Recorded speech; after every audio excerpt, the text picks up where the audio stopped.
Haleluya, selamat pagi ibu-ibu, bapak sekalian, saudara yang di rumah yang dikasihi Tuhan.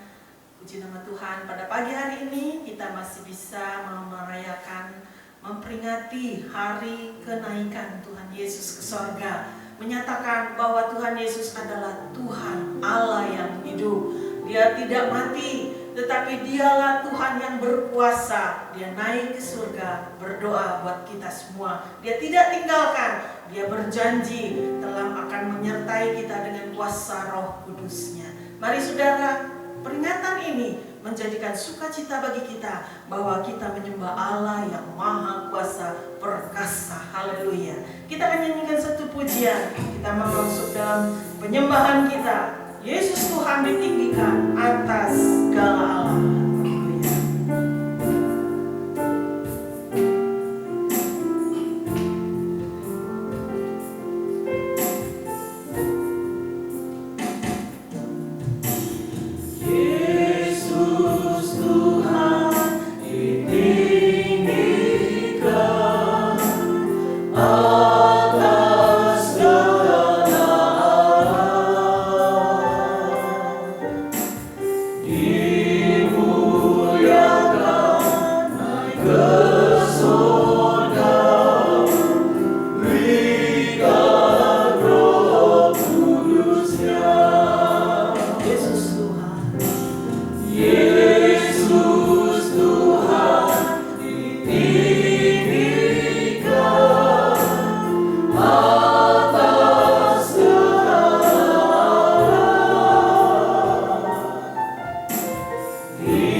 Kami mau tinggikan dan agungkan Engkau Tuhan. Dari hati kami yang dalam, kami mau naikkan ucapan syukur terima kasih lewat pujian dan penyembahan kami kepada Tuhan. Bapa di sorga, kami meyakini Tuhan, iman tanpa perbuatan adalah mati, dan perbuatan tanpa iman adalah dosa. Dan kami mau melakukan ibadah kami karena kami percaya ya Tuhan, bahwa Engkau yang telah mati, Engkau yang telah bangkit, yang naik ke sorga ya Tuhan. Karena dari situlah Engkau Tuhan, dan disitulah tempatmu Bapa. Dan ini juga yang menjadi perjalanan atau tujuan perjalanan iman kami. Di tempat Engkau berada, kami berada ya Tuhan. Terima kasih. Kami dari dasar hati kami menaikkan pujian penyembahan kami sebagai ucapan syukur kami kepada Tuhan. Dan Engkau Allah yang mengurapi kami semua yang beribadah kepada-Mu oleh Roh-Mu Tuhan. Segala pujian, hormat, kemuliaan hanya bagi Engkau, Allah yang ada di tahta yang maha tinggi. Di dalam nama Tuhan Yesus Kristus kami berdoa. Haleluya. Amin.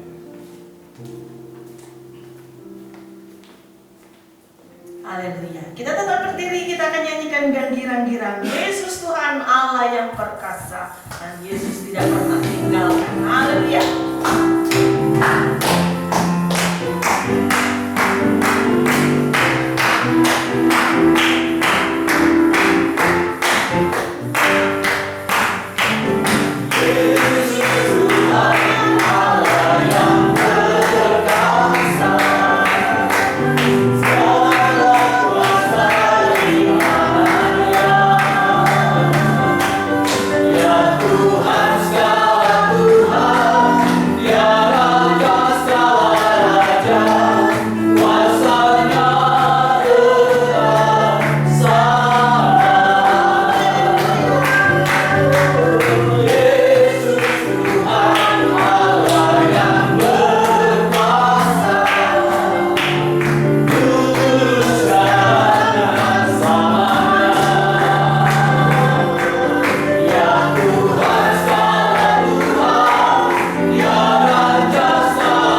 dalam di tengah-tengah kita, dan biarlah kiranya kita mau menyembahnya.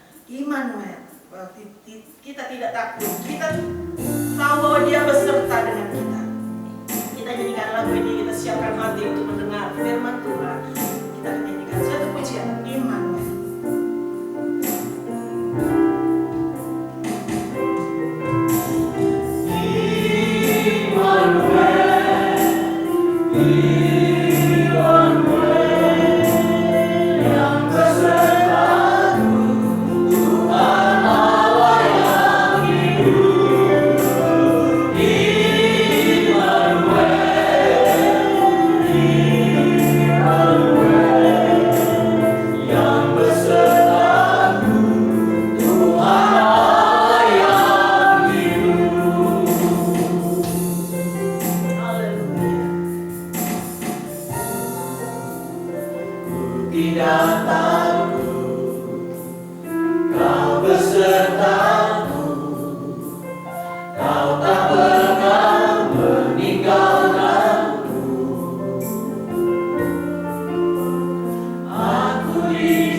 Engkau Allah Immanuel, Allah yang berjanji menyertai kami sampai selama-lamanya. Kami bersyukur kepada Tuhan kalau pada hari ini kami masih memperingati hari kenaikan Engkau. Engkau sudah mengerjakan pelayananmu, misimu ketika Engkau datang mati dan bahkan bangkit dari antara orang mati. Biarlah pada pagi hari ini kami boleh menerima sukacita karena kenaikan-Mu memberi manfaat bagi kami gereja Tuhan di hari-hari terakhir. Kami mau mendengar firman, urapan sorga dan Roh Kudus mengurapi kami semua. Terima kasih Tuhan Yesus, kami akan masuk pada firman-Mu di dalam nama Tuhan Yesus Kristus yang menjadi juru selamat kami. Haleluya. Amin. Puji Tuhan, selamat pagi Ibu dan Bapak sekalian. Kita bersyukur kepada Tuhan kalau pada hari ini, hari Kamis 21 Mei, puji Tuhan, hari libur, kita boleh memperingati hari kenaikan Tuhan Yesus Kristus. Mari kita sama-sama buka Alkitab kita ambil Alkitab dan buka di dalam kitab Kisah Para Rasul pasal yang pertama, ayat yang ke-6 sampai yang ke-11. Kisah Rasul pasal yang pertama, ayat yang ke-6 sampai yang ke-11. Saya jemput kita semua bangkit berdiri Dan saya akan bacakan firman Tuhan bagi kita semua. Kisah Rasul pasal yang pertama ayat 6 sampai yang ke-11. Yesus terangkat ke sorga. Maka bertanyalah mereka yang berkumpul di situ, Tuhan, maukah Engkau pada masa ini memulihkan kerajaan bagi Israel? Jawabnya, Engkau tidak perlu mengetahui masa dan waktu yang ditetapkan Bapa sendiri menurut kuasanya. Tetapi kamu akan menerima kuasa kalau Roh Kudus turun ke atas kamu, dan kamu akan menjadi saksiku di Yerusalem dan di seluruh Yudea dan Samaria dan sampai ke ujung bumi. Sesudah ia mengatakan demikian, terangkatlah ia disaksikan oleh mereka, dan awan menutupnya dari pandangan mereka. Ketika mereka sedang menatap ke langit, waktu ia naik itu, tiba-tiba berdirilah 2 orang yang berpakaian putih dekat mereka dan berkata kepada mereka, "Hai orang-orang Galilea, mengapakah kamu berdiri melihat ke langit? Yesus ini yang terangkat ke sorga meninggalkan kamu akan datang kembali dengan cara yang sama seperti kamu melihat dia naik ke sorga." Terima kasih, silakan duduk, puji nama Tuhan. Demikianlah firman Allah yang baru saja kita baca. Luar biasa saudara yang dikasih oleh Tuhan. Yesus mengakhiri pelayanan secara fisik di dunia ketika dia meninggalkan murid-muridnya untuk naik kembali ke sorga. Mengapa dia kembali ke sorga, saudara? Di dalam Injil Yohanes pasal yang ketiga ayat yang ke-13. Dalam Injil Yohanes pasal yang ketiga ayat yang ke-13 berkata demikian, tidak ada seorang pun yang telah naik ke sorga selain daripada dia yang telah turun dari sorga, yaitu Anak Manusia. Jadi Yesus, Anak Manusia itu datang dari sorga. Dia berinkarnasi menjadi sama dengan manusia untuk mengemban misi penebusan. Lahir sebagai manusia seperti kita semua. Dia menjalani kehidupan sebagai manusia walaupun dia adalah Allah sendiri. Kemudian dia mati di kayu salib menanggung dosa saudara dan saya. Setelah itu dia bangkit karena dia memang adalah Allah yang Maha Kuasa. Dan setelah 40 hari dia berjumpa dengan murid-muridnya untuk memberikan ketetapan iman bahwa dia tidak mati, tetapi dia bangkit. Kemudian dia memberi pesan kepada murid-muridnya supaya pelayanan misinya dilanjutkan oleh murid-muridnya ke seluruh dunia. Itulah pesan Tuhan Yesus sebelum dia naik ke sorga. Murid-muridnya bertanya, kapan masanya engkau membebaskan bangsa Israel? Secara sejarah pada waktu itu Israel dalam jajahan Romawi.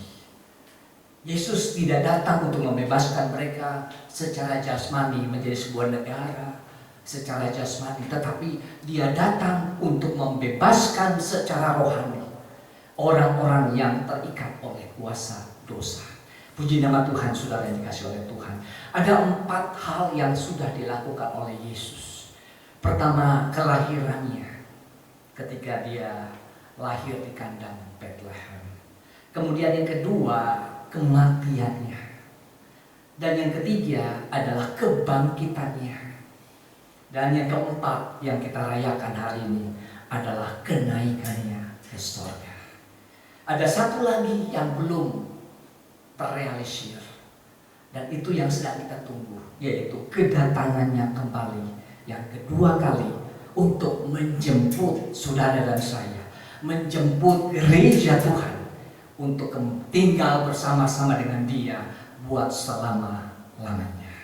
Puji nama Tuhan. Saudara yang dikasih oleh Tuhan, ayat yang menarik juga di ayat yang ke-11 dalam kitab Kisah Para Rasul pasal yang pertama dikatakan begini, hai orang-orang Galilea, mengapakah kamu berdiri melihat ke langit? Yesus ini yang terangkat ke surga meninggalkan kamu, perhatikan, akan datang kembali dengan cara yang sama seperti kamu melihat Dia naik ke surga. Artinya, Yesus akan datang kembali. Itu adalah pasti. Dan dia datang tidak sebagaimana bayi lagi, tapi dia datang sebagai raja di atas segala raja. Dia datang seperti dia naik. Dia akan turun dari langit, turun datang menjumpai umatnya, saudara dan saya yang tetap setia, mencintai, mengiring dia sampai selama-lamanya. Pagi ini Bapak-Bapak Ibu Saudara yang kasih oleh Tuhan, ada paling tidak ada 3 hal, 3 makna tentang kenaikan Tuhan Yesus. Yang pertama, kita coba melihat bersama-sama di dalam Yohanes 14 ayat 1 sampai yang ke-3. Dalam Injil Yohanes pasal yang ke-14 ayat 1 sampai yang ke-3, firman-Nya berkata demikian. Janganlah gelisah hatimu, percayalah kepada Allah, percayalah juga kepadaku. Di rumah Bapakku banyak tempat tinggal. Jika tidak demikian, tentu aku mengatakannya kepadamu. Sebab aku pergi ke situ untuk menyediakan tempat bagimu. Dan apabila aku telah pergi ke situ dan telah menyediakan tempat bagimu, aku akan datang kembali dan membawa kamu ke tempatku, supaya di tempat di mana aku berada, kamu pun berada. Haleluya. Puji nama Tuhan. Saudara, salah satu makna kenaikan Yesus ke sorga adalah dia mau menyediakan tempat. Saudara, kalau kita melihat tradisi orang Yahudi, sepasang muda-mudi yang telah jatuh cinta dan keduanya sepakat untuk melangsungkan pernikahan, mempelai laki-laki ini atau calon suami ini, dia pulang ke rumah orang tuanya. Dia menyediakan rumah sesuai dengan kemampuan ekonominya. Kalau dia tidak bisa menyediakan rumah, dia harus menyediakan kamar. Setelah selesai, dia baru datang menjemput mempelai perempuan, meminang perempuan, menikahkan perempuan untuk dia bawa dan tinggal di rumah atau kamar yang sudah disediakan. Demikian juga dengan Yesus. Dia naik ke surga menyediakan tempat bagi siapa? Bagi gerejanya, bagi saudara dan saya, bagi mempelai perempuan, yaitu gereja Tuhan. Dia menyediakan tempat, setelah itu dia datang kembali untuk menjemput kita dan dibawa oleh dia untuk tinggal dengan dia buat selama-lamanya. Saudara yang dikasihi oleh Tuhan, dia berjanji untuk kembali. Saudara, itu berarti kita yang tinggal ini harus siap sedia, bukan? Mempelai laki-laki mau menjemput, mempelai perempuan juga harus bebenah diri, mempersiapkan diri. Itulah sebabnya makna kenaikan Yesus. Yang pertama, yaitu dia menyediakan tempat bagi kita, menyediakan rumah bagi kita. Itu dengan kata lain, kita harus ready, kita harus siap sedia, supaya kita didapati tak bercacat celah. Saudara, 1 Tesalonika 3 ayat 13. Apa yang ditulis oleh Rasul Paulus kepada jemaat di Tesalonika? 1 Tesalonika 3 ayat yang ke-13, firman-Nya berkata demikian. Kiranya dia menguatkan hatimu supaya tak bercacat dan kudus di hadapan Allah dan Bapa kita pada waktu kedatangan Yesus Tuhan kita dengan semua orang kudusnya, saudara. Berarti kita harus didapati tak bercacat dan kudus. Berarti ada requirement, ada persyaratan untuk supaya kita bisa dijemput oleh Yesus sebagai mempelai laki-laki. Saudara, itulah sebabnya sebagai orang-orang percaya kita selalu diingatkan oleh para pelayan dan hamba-hamba Tuhan untuk tetap setia, tidak digeser iman kepercayaan kita pada hal-hal yang tidak kekal atau yang binasa. Rasul Paulus dalam suratan Korintus Dia mengkhawatirkan gereja Tuhan. Coba kita baca itu ayat di dalam 2 Korintus pasal yang ke-11. Dalam 2 Korintus pasal yang ke-11 ayat yang kedua sampai yang ketiga. 2 Korintus 11 ayat 2 dan 3 dikatakan begini. Sebab aku cemburu kepada kamu dengan cemburu ilahi. Karena aku telah mempertunankan kamu kepada satu laki-laki untuk membawa kamu sebagai perawan suci kepada Kristus. Tetapi aku takut kalau pikiran kamu disesatkan dari kesetiaan kamu yang sejati kepada Kristus. Sama seperti Hawa diperdayakan oleh ular itu dengan kelicikannya. Saudara yang dikasihi oleh Tuhan, itulah sebabnya kita menyadari seutuhnya bahwa kita harus ready ketika Dia datang kembali. Bagaimana mungkin bagi manusia itu mustahil, tetapi bagi Allah tidak ada yang mustahil. Roh Kudus akan membawa gereja kepada kesempurnaan. Ya, itu kuncinya. Sepanjang kita tetap setia di dalam Dia. Roh Kudus tidak memaksa. Roh Kudus mau memproses gereja Tuhan supaya hati tak bercacat celah dan kudus di hadapan mempelai laki-laki, yaitu Yesus Kristus. Itulah makna yang pertama, bahwa Dia datang, Dia naik ke surga, menyediakan tempat buat saudara dan saya. Setelah selesai, Dia datang untuk menjemput saudara dan saya. Yang kedua, kita lihat makna kenaikan Tuhan Yesus. Kita bisa baca di dalam Yohanes 16 ayat yang ke-7. Dalam Injil Yohanes 16 ayat yang ke-7, firman-Nya berkata demikian. Namun benar yang kukatakan ini kepadamu adalah lebih berguna bagi kamu jika aku pergi. Sebab jikalau aku tidak pergi, penghibur itu tidak akan datang kepadamu. Tetapi jikalau aku pergi, aku akan mengutus Dia kepadamu. Haleluya. Saudara, pekerjaan misi Yesus Kristus akan meluas karena ada penolong yang lain, yaitu Roh Kudus. Roh Kudus bekerja pada tanpa batasan wilayah, ruang, dan waktu. Dia bekerja di mana-mana. Saudara, kita beribadah, Roh Kudus ada di tempat ini. Saudara-saudara kita yang lain di gereja masing-masing, di tempat masing-masing, Roh Kudus yang sama juga ada bersama-sama dengan mereka. Itulah sebabnya berfaedahlah ketika Dia naik. Sebab kalau Dia tidak naik, Roh Kudus itu tidak akan turun. Lalu kita lihat lebih lanjut dalam Yohanes 14 ayat 16 sampai yang ke-17. Yohanes 14 ayat 16 sampai 17 dikatakan demikian, saudara yang dikasihi oleh Tuhan. Aku akan minta kepada Bapa, dan Ia akan memberikan kepadamu seorang penolong yang lain, supaya Ia menyertai kamu selama-lamanya, yaitu Roh kebenaran.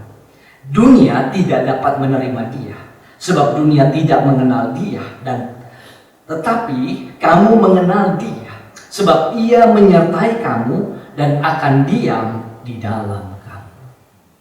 Saudara yang dikasihi oleh Tuhan, kita bersyukur karena kenaikan Yesus Kristus diikuti dengan turunnya Roh Kudus, penolong yang lain.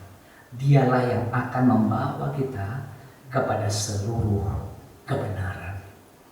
Dalam Injil Matius pasal yang ke-28, Yesus berpesan kepada murid-muridnya untuk pergi ke seluruh dunia, untuk jadikan segala bangsa menjadi muridku.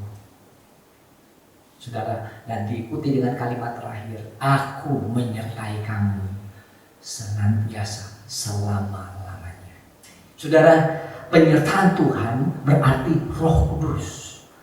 yang akan memakai saudara dan saya untuk menjadi terang dimanapun kita berada, untuk memenangkan banyak jiwa yang masih terkungkung oleh dosa, supaya mereka dibebaskan lewat percaya kepada Yesus dan menerima anugerah keselamatan di dalam Yesus Kristus. Roh Kudus itulah penolong. Dialah yang akan memimpin kita kepada seluruh kebenaran. Bukan oleh kekuatan kita mewartakan firman, tapi Roh Kudus yang menyentuh hati setiap pendengar. Dan saya yakin dan percaya ketika kita mau dipakai oleh Tuhan, maka kita akan melihat pekerjaan Roh Kudus yang luar biasa, sehingga kita boleh melihat banyak jiwa-jiwa boleh diselamatkan untuk kerajaan surga. Yang ketiga, saudara, makna yang ketiga. Makna yang pertama tadi sudah kita lihat, dia menyediakan tempat.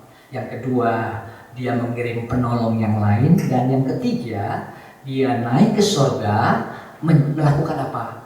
Dia duduk di sebelah kanan Allah untuk menjadi pendamai, menjadi pengantara, pembawa doa syafaat. Saudara, di dalam Ibrani 7 ayat 25, kita baca ayat ini. Dalam surat Ibrani pasal yang ke-7 ayat yang ke-25, firman-Nya berkata demikian. Karena itu, Ia sanggup juga menyelamatkan dengan sempurna semua orang yang oleh Dia datang kepada Allah, sebab Ia hidup senantiasa untuk menjadi pengantara mereka. Saudara, kitab Ibrani berbicara mengenai apa yang terjadi di dalam perjanjian lama. Imam besar membawa korban, lalu dia membawa doa sebagai pengantara umatnya. Dan imam besar itu adalah Yesus Kristus sendiri, saudara. Lalu dia katakan apa? Dia hidup senantiasa menjadi pengantara. Di dalam terjemahan lama dikatakan begini, dalam Ibrani 7 ayat yang ke-25. Oleh sebab itulah Ia berkuasa juga menyelamatkan dengan sempurnanya segala orang yang menghampiri Allah oleh sebab Dia, sedangkan Ia hidup senantiasa memohonkan syafaat karena mereka itu. Dia adalah pembawa doa syafaat buat saudara dan saya. Kita banyak diminta mendoakan saudara-saudara kita yang lain. Kita sebagai pembawa doa syafaat. Yesus, Dia adalah pengantara yang sejati. Dia adalah pembawa doa syafaat buat saudara dan saya. Yesus pernah berkata kepada Petrus, ya, aku berdoa untuk engkau. Bahkan kepada murid-muridnya di dalam Yohanes pasal yang ke-16 dan 17, ya 17, dia berdoa, dia bilang, aku berdoa untuk kamu, untuk mereka yang diberikan oleh Bapa. Coba kita baca itu ayat Yohanes pasal yang ke-17 ayat yang ke-9. Yohanes 17 ayat yang ke-9, apa yang dikatakan oleh firman Tuhan. Yohanes 17 ayat yang ke-9, aku berdoa untuk mereka, bukan untuk dunia aku berdoa, tetapi untuk mereka yang telah engkau berikan kepadaku, sebab mereka adalah milikmu. Jadi semua murid-murid yang sudah dibawa oleh Bapa kepada Yesus, mereka semua didoakan oleh Yesus. Bagaimana dengan kita? Coba kita baca ayat yang ke-20. Yohanes 17 ayat yang ke-20. Firman Allah berkata, dan bukan untuk mereka ini saja aku berdoa, tetapi juga untuk orang-orang yang percaya kepadaku oleh pemberitaan mereka. Haleluya. Yesus mendoakan saudara dan saya, saudara, supaya kita tidak jatuh. Itulah sebabnya kita bersyukur kepada Tuhan bahwa kenaikannya tidak membuat kita berduka cita. Sesaat kamu merasa duka cita, kata Yesus, Tetapi setelah itu kamu akan mendapatkan sukacita, yaitu penolong yang lain. Dia menjadi pembawa doa-doa syafaat buat saudara dan saya. Oleh karena itu pagi hari ini kita perlu bersyukur karena kenaikan Yesus memberikan makna yang indah dan sebuah pengharapan yang pasti ke depan bahwa kita akan tinggal dengan Dia buat selama-lamanya. Selama kita di dalam dunia, Tuhan tetap mendoakan saudara supaya kita tetap kuat, tetap setia, tetap komit untuk tetap mempercayai Dia. Dan saya percaya orang yang setia sampai akhir, merekalah yang akan diselamatkan. Dan saudara yang dikasih oleh Tuhan, suratan Galatia mengatakan dengan jelas bahwa kita selalu harus dipimpin oleh Roh Kudus. Ya, Galatia pasal yang kelima ayat yang ke-16. Apa yang dikatakan oleh firman Allah? Galatia pasal yang kelima ayat yang ke-16 berkata demikian. Maksudku ialah hiduplah oleh Roh, maka kamu tidak akan menuruti keinginan daging. Berarti hidup kita harus dipimpin di dalam Roh. Sebab jika tidak, kita akan jatuh di dalam keinginan daging. Dan saudara tahu, keinginan daging adalah hal-hal yang tidak membawa kita kepada keselamatan. Ya, di dalam 1 Yohanes pasal yang kedua ayat 16 sampai 17. 1 Yohanes pasal yang kedua ayat 16 dan 17 dikatakan demikian. Sebab semua yang ada di dalam dunia, yaitu keinginan daging dan keinginan mata serta keangkuhan hidup, bukanlah berasal dari Bapa, melainkan dari dunia. Dan dunia ini sedang lenyap dengan keinginannya. Tetapi orang yang melakukan kehendak Allah tetap hidup selama-lamanya. Jadi dengan kata lain, kita perlu dipimpin oleh Roh Kudus. Ya, biar Roh Kudus memimpin kita sesuai dengan kehendaknya. Dan selalu pimpinan Roh Kudus untuk membawa kita kepada kesempurnaan. Pagi hari ini, biarlah firman Allah memberikan pengharapan yang pasti bagi kita bahwa kita akan menerima keselamatan yang kekal untuk tinggal bersama-sama dengan Dia di tempat yang Dia sedang sediakan buat saudara dan saya. Tuhan Yesus memberkati kita semua. Kita akan angkat sebuah pujian. Dia hiduplah, Dia hiduplah. Kita akan nyanyikan Tuhan Yesus turun dari sorga, masuk dalam dunia yang fana. Dia sudah tinggalkan Bapanya karena dosa kita manusia.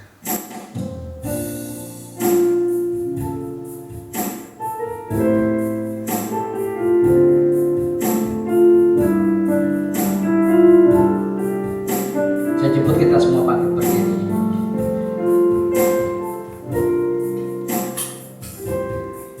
Tuhan Yesus turun dari sorga, masuk dalam dunia yang fana. Dia sudah tinggalkan Bapa karena dosa kita manusia. Dia hiduplah, Dia hiduplah, Dia hiduplah, duduk di sebelah kanan Allah.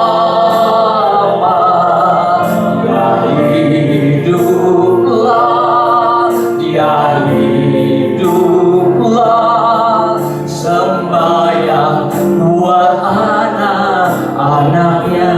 Sekarang Dia sembahyang buat semua. Sekarang Dia sembahyang buat semua yang menunggu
surga. Di dalam nama Tuhan Yesus Kristus.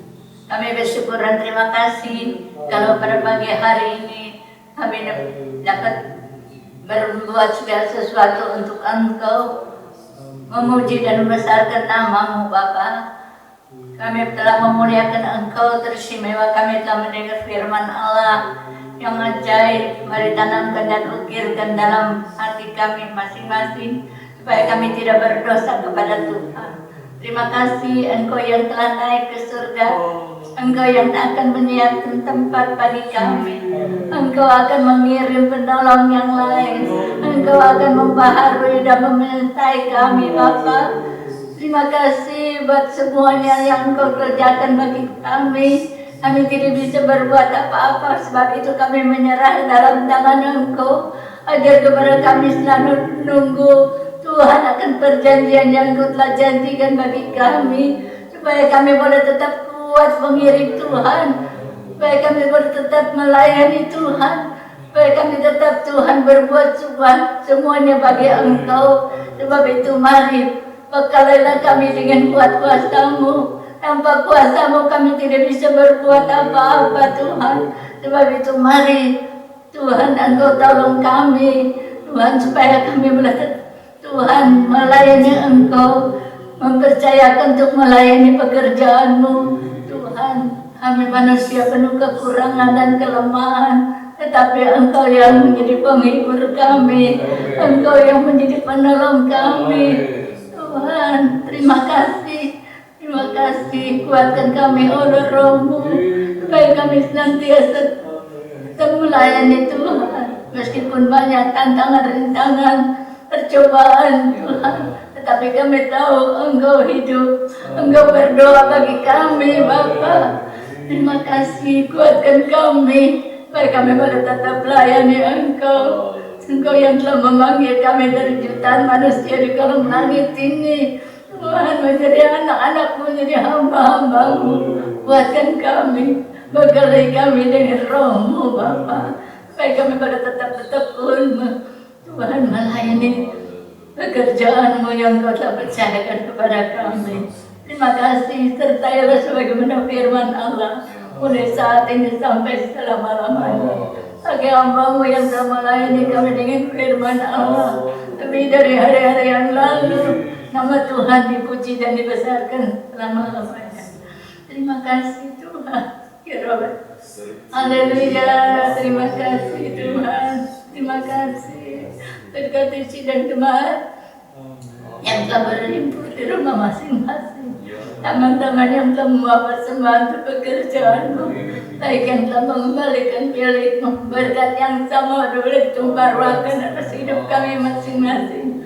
Berkati mata pencarian usaha, apa saja yang dikerjakan semuanya boleh berhasil.